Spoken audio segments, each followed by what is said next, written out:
Hey guys, Romy Dad here. This is not one of my normal videos that I generally do, but since you know I'm all about DIY and saving money on things, the heating element's gone out on my Kenmore Series 70 dryer here.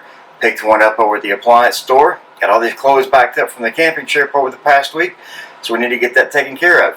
So I'm going to do this quick video here, run through a step-by-step guide on how you can replace this yourself, save yourself hundreds of dollars on a new dryer when it stops heating.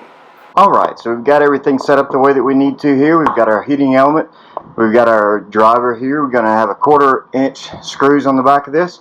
So the first thing that we want to do before I even pull this thing out is we're going to reach back here and we're going to disconnect the power. The main thing, make sure you don't want to get shocked. We're going to get this thing pulled out and we'll be right back.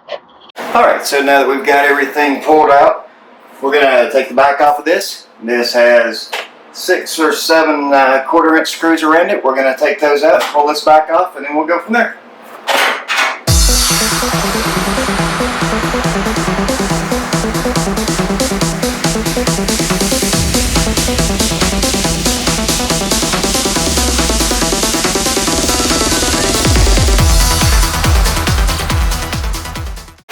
Alright, now when you're removing this, you want to be extremely careful on the inside. These edges are sharp. Just pull that off and set that over to the side. Now what we're looking at here is this tube. This is the heating element here. This is the chute that pushes the heat up into the drum. So we're going to pull this thermostat off down here at the bottom, and then we'll pull this off.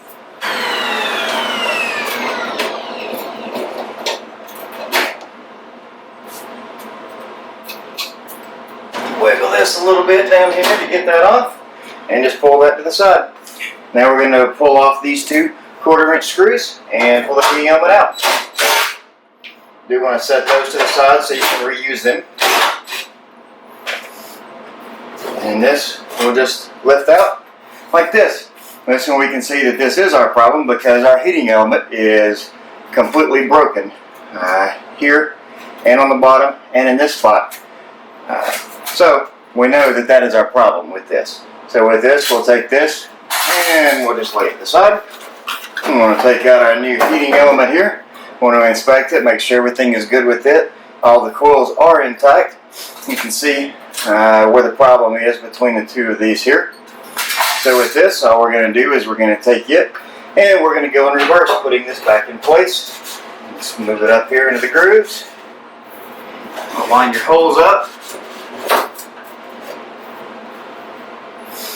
And you'll go in reverse, resecuring this back in place.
Alright, and that gets everything back together.